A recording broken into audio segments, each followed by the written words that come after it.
China is eating our lunch. Hey everyone, it's Wolfgang. So, as we all know, a trade war is occurring right now, April 15th, 2025, between the US and China because of disrespectful behavior and illegal and unethical behavior in trade by communist-controlled China. As of today, there's no sign of a resolution. It looks like things are actually getting worse. China is on the verge of losing access to the largest consumer market on the planet, which is the United States. The consumer market is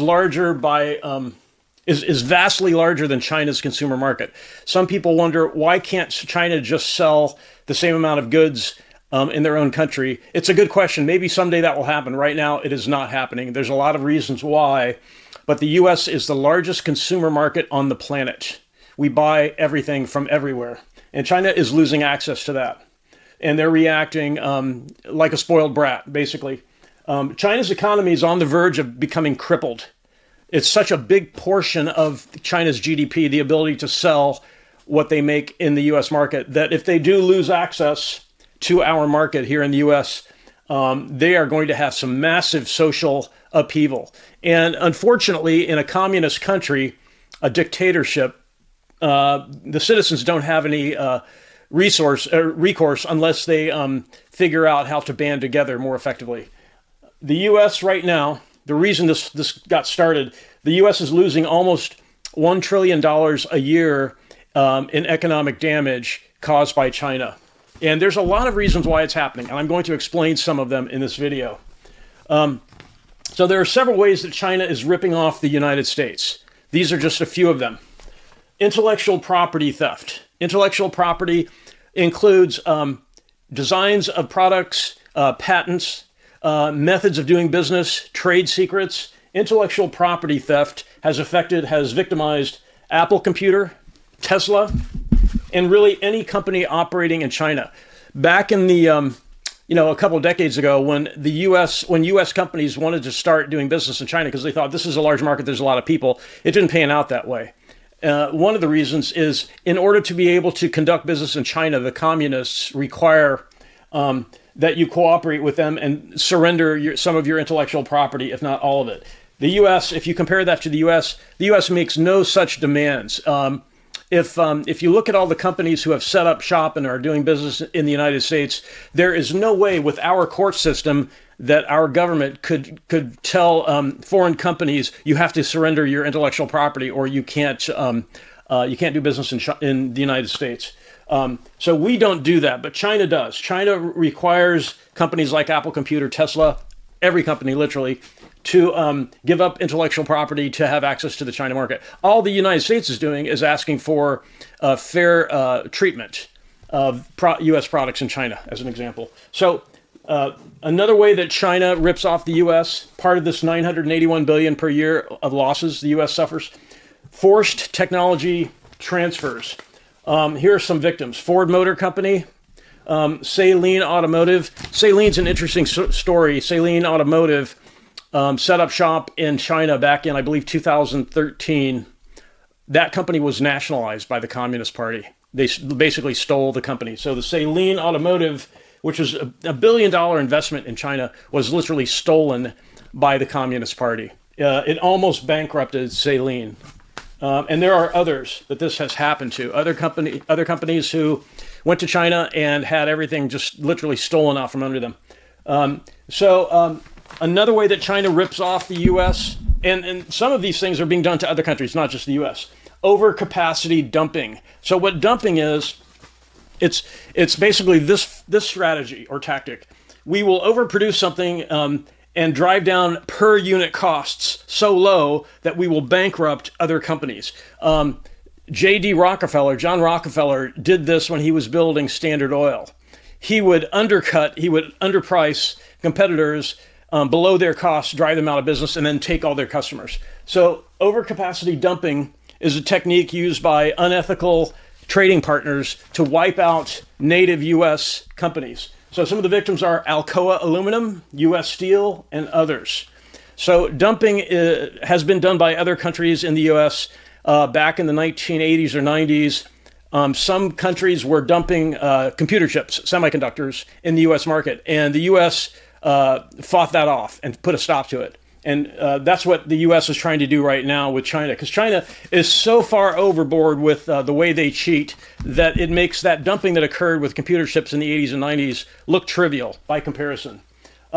Another way China has been ripping off the U.S., and this is before this trade war, the current trade war happened, very high tariffs imposed on U.S. companies like Harley-Davidson, Caterpillar, all U.S. auto manufacturers. So other countries do this too. But when you roll together all these things that China does, it just, and this is just a small part. I can only fit so much on the board. But they're using so many ways to hurt the U.S. economy that in total it's been catastrophic. I mean, we're losing almost $1 trillion annually to these ripoffs from China. So another way that China rips off the U.S., slave labor. So when labor costs nothing, there is no way that any country, including Mexico, which pays, $2 an hour or something, there's no way other countries can compete with free labor. So U.S. workers are injured by slave labor, and so are the slave labor people. These are the Uyghurs, the Uyghur region citizens in China. So they're victimizing their own people. Not only are they victimizing workers in other countries like U.S. workers, they're actually they're making slaves out of some of their own people. And so they're sort of, the depravity is astonishing that a country could do that to its own people. It's tragic. So another way China has been ripping off the U.S., counterfeit goods. So I've got a background in the music industry. That was my first career. And China is known for ripping off instrument manufacturers in the U.S. Gibson Musical Instruments is just one example. Counterfeit goods, these are not like copies with a Chinese brand attached to them. These are actual instruments that are made to look exactly like Gibson instruments, with the name Gibson, with serial numbers made to look like the real thing, being sold on eBay, on Amazon, and elsewhere. Counterfeit goods hurt the original manufacturers by pricing them low. I mean, if they're making them with slave labor, you can go on eBay and you can find Chinese counterfeit goods for 20%, 30% of the cost of the real thing. So it's just it's devastating for U.S. manufacturers who do not have access and would never use slave labor. So Chibson guitars, if you want to look that up online, Chibson, Chinese Gibson guitars, Chibsons. So another way that that China has been creating problems for the U.S. is U.S. companies do not have any legal resource. They don't have access to courts in China. And in the United States, if you think about TikTok, China has been using their access to U.S. courts to try to do battle because of the TikTok issue. So China can use our courts, but we have no legal recourse in their courts, which it's a real handicap. There's no reliable legal system. When a $1+ billion automotive manufacturer like Saleen Automotive can just be literally stolen by the country, you can just imagine the chance of getting any fair legal treatment in that country is like zero, right?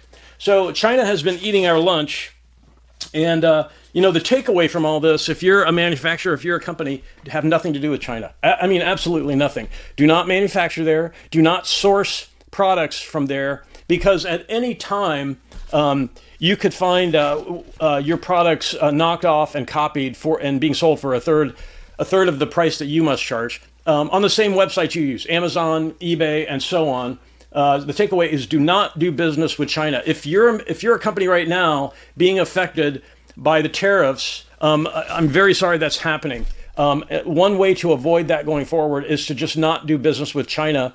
And that can mean, some changes to the way your company operates. But if you operate in the U.S. and you source all your materials and your labor from the U.S., the disruption really won't happen like it's happening now. The disruption to U.S. companies, because China is losing access to our markets, all those underpriced products, are not going to, in a couple months, there won't be anything from China if this keeps up, because there's like no sign of resolution of this trade war. There's no indication that it's going to end anytime soon. So I'm sorry if you're operating in the U.S. and you're relying on China to be fair.